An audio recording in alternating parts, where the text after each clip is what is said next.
Donc maintenant, ce que nous allons faire, c'est parler des différents opérateurs qui sont disponibles dans le langage de programmation Swift. Ok, le premier, c'est l'addition. Ok, donc opérateur le plus, 3 plus 4. Ok, donc facile. Donc on s'assigne 7.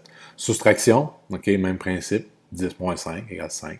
Multiplication, on va utiliser l'astérix, ok, comme dans à peu près tous les langages de programmation. La division, ok, 21 divisé par 7, ok, donc 21 divisé par 7, on se rappelle que ça donne 3, donc la barre oblique ou le slash nous permet de faire une division. Donc l'opérateur pourcentage nous permet d'aller chercher le reste d'une division ou le modulo d'une division, ok, donc 10 divisé par 3 est égal à 3, reste 1, donc c'est la valeur qui est utilisée ici. Là, on peut utiliser également le reste sur des variables de type float, ok, donc si je divise 8 par 2,5. Donc, on sait, donc 8 divisé par 2,5, on donne 7,5.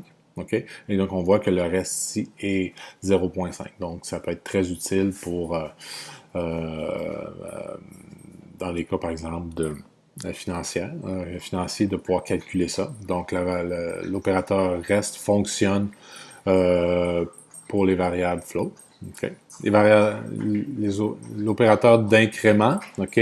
Donc, si j'ai une variable x est égale à 0, si j'utilise le plus après, ce que ça fait, c'est que ça lie la valeur de x à 0, ça l'assigne à x, et par la suite, ça incrémente x de 1. Okay? C'est pour ça que y est égal à 0, mais x est maintenant égal à 1 parce que l'opérateur a été fait après, comme dans les autres langages de programmation.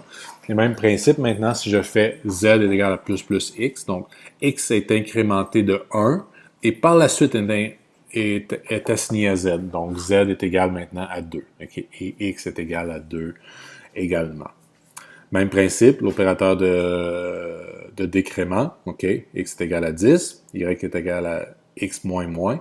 Donc, x est assigné à y, donc 10 est assigné à y, et ensuite x est diminué de 1. Et tandis que sur cette ligne-ci, ce que l'on a, c'est que x est décrémenté de 1, donc est maintenant à 8, et est assigné à z. Okay? Le moins unaire nous permet d'avoir la version négative d'un chiffre, donc si x est égal à 10, y est égal à moins 10, donc y est égal à moins 10 si on voit dans la console. C'est très utile à ce niveau-là. Et comme dans les autres langages de programmation, ce que l'on peut faire, c'est qu'on peut utiliser des opérateurs composés. Donc, si x est égal à 5, x plus égal, donc on ajoute maintenant 5 à la variable 10, à la variable x, donc 5, on lui ajoute 5, on est rendu à 10. Donc, rendu à 10, on le multiplie par 3, donc on est rendu à 30. On lui enlève 10, on est rendu à 20, et on le divise par 5, et x est maintenant égal à